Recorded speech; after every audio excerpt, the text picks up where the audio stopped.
누군가가 내 생일을 잊었어요. 다른 사람이 잊었다면 이렇게까지 마음이 불편하진 않았을 거예요. 그런데 내가 조금 특별하게 생각했던 사람이 잊었다면요? 그때는 이상하게 마음에 남아요. 화가 난 것도 아니고 크게 실망한 것도 아닌데 괜히 마음이 서운해요. 그럴 때 이렇게 말할 수 있어요. 나 섭섭해. 왜 어떤 사람한테는 별로 서운하지 않은데 어떤 사람한테는 작은 일에도 마음이 서운할까요? 저는 섭섭하다라는 말을 생각하면 기대라는 단어도 같이 떠올라요. 기대한다고 해서 꼭 큰 걸 바라는 건 아니에요. 이 사람이 나를 생각해 줬으면 좋겠다. 이런 작은 마음이 기대가 될 수 있어요. 생일이었는데 친구가 축하한다는 말을 하지 않았어요. 처음엔 괜찮아요. 뭐, 바빴겠지? 그렇게 생각하고 넘어갈 수 있어요.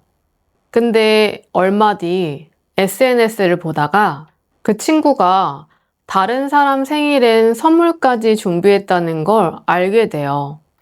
나는 네가 내 생일을 기억해줄 줄 알았는데 내 생일은 그냥 넘어가다니. 다른 사람한테는 선물까지? 어떻게 나한테 이럴 수가 있지? 친구가 내 생일을 잊었다는 것보다 사실 그 친구가 내 생일을 기억해 줄 거라고 생각했던 나의 기대가 들어있어요. 그런데 그 기대가 어긋나니까 작은 일인데도 더 크게 다가오는 거죠. 이렇게 섭섭함에는 종종 상대방에 대한 기대가 숨어 있어요. 내가 아무 기대도 안 하는 사람이라면 같은 행동을 해도 마음이 별로 안 움직여요. 그래서 어쩌면 섭섭하다는 건 그 사람이 나에게는 조금 특별하다는 뜻이기도 해요. 그런데 섭섭하다와 서운하다, 도대체 어떻게 다른 걸까요? 친구가 생일을 잊었을 때 좀 섭섭했어 라고 해도 괜찮아요. 좀 서운했어 라고 해도 말이 돼요. 둘 다 자연스러워요. 그래서 한국 사람들도 두 단어를 매번 정확하게 구별해서 쓰진 않아요. 사실 이 두 단어는 설다 라는 한 단어에서 갈라져 나온 쌍둥이 단어라고 해요. 기대에 미치지 못해 아쉽고 서운한 마음이 뜻이 넓어지고 여러 단어로 갈라진 거죠. 그러니까 둘을 섭섭하다는 이거, 서운하다는 저거. 이렇게 딱 나누기보다는 한 뿌리에서 나온 가까운 감정이라고 이해하는 게 훨씬 자연스러워요. 그리고 섭섭하다를 이야기하다 보면 자연스럽게 떠오르는 단어가 하나 또 있어요. 아쉽다예요. 예를 들어 시험에서 만점을 받을 수 있었는데 딱 한 문제 틀렸어요. 아, 아쉽다.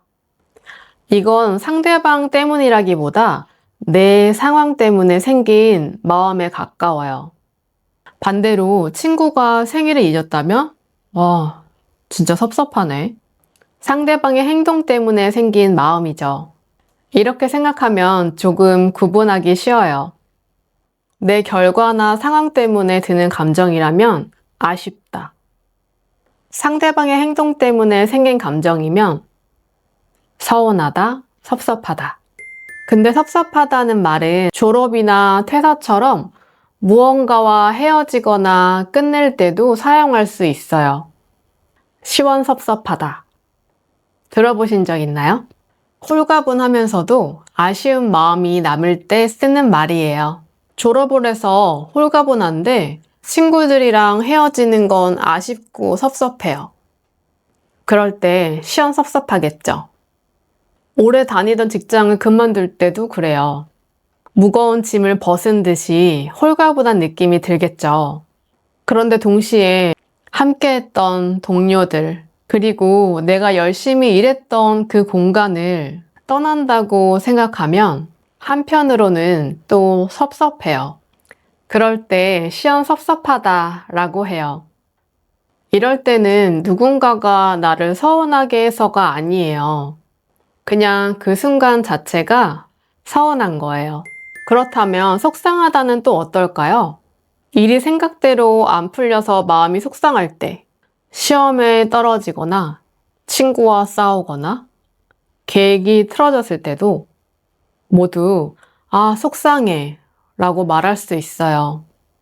감정이라는 건 수학 공식처럼 딱 나뉘어지지 않아요. 그래서 이렇게 겹치는 부분이 당연히 있는 거예요.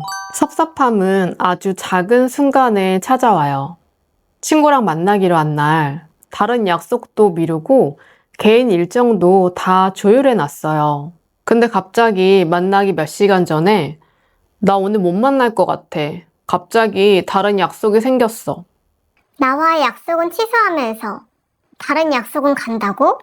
나는 너랑 약속 지키려고 일정을 다 맞춰뒀는데.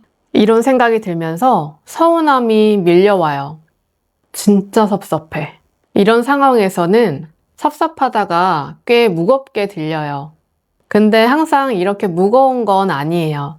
친구가 절 빼고 뭘 먹고 있네요? 너 뭐 먹어? 너만 먹냐? 섭섭하게? 같은 단어인데 말하는 방식에 따라 감정의 온도가 달라져요. 저는 섭섭함이 사실 조금 다정한 감정이라고 생각해요. 물론 섭섭하면 마음이 불편해져요. 그런데 그 안에는 나는 당신에게 조금 기대했어요. 라는 마음이 들어있을 때가 많아요.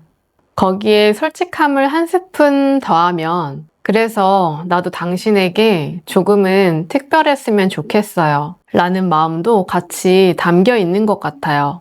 아무한테 섭섭한 건 아니니까요. 관심 없는 사람이 그럴 땐 뭐 그럴 수도 있지 라고 넘길 수 있잖아요. 근데 내가 좋아하는 사람이 나를 좀 덜 신경 써준 것 같으면 작은 일인데도 오래 생각하게 돼요.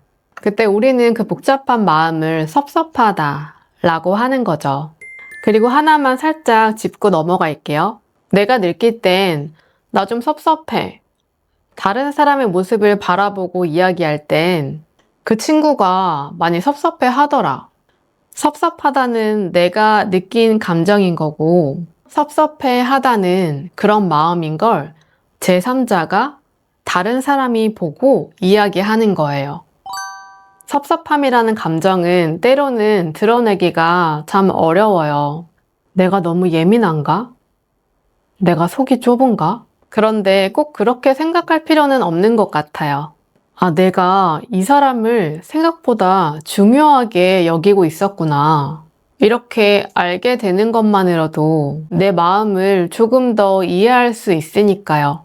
그래서 섭섭한 마음이 들었을 땐 이렇게 생각해 볼 수도 있어요. 난 뭘 기대했을까? 그리고 정말 섭섭할 땐 말해보는 것도 방법이에요. 나 사실 그때 서운했어. 상대가 아, 미안. 일부러 그런 건 아니었어. 라고 말한다면 오해가 풀리면서 그 마음도 서서히 녹아내려요. 섭섭함엔 관계가 들어있으니까요. 서로의 감정을 인정해주고 바라봐주는 것. 그게 신뢰를 쌓아가는 과정이니까요. 누군가에게 조금 서운한 마음이 들고 섭섭했나요? 그렇다면 왜 나를 이렇게 대하지? 라고 생각하기보다 잠깐 이렇게 생각해 보세요. 나는 그 사람에게 무엇을 기대하고 있었을까? 어쩌면 그 질문 안에 내가 왜 섭섭했는지에 대한 답이 있을지도 몰라요. 그리고 섭섭하다는 건 내 마음이 작아서 생기는 감정이 아니에요. 어떤 사람을 중요하게 생각하고 그 사람에게 내 마음을 내어주었기 때문에 생기는 감정일 수도 있으니까요. 그 마음을 억지로 없애려고 하기보다 필요하다면 솔직하게 이야기해 보는 것. 그게 서로의 마음을 이해하는 과정이고 그 관계는 더 단단하고 건강해질 거예요. 오늘의 마음 한 줄. 섭섭한 마음 뒤에는 내가 기대했던 마음이 숨어 있을지도 몰라요. 오늘도 수고했어. 안녕. 이따의 다독임.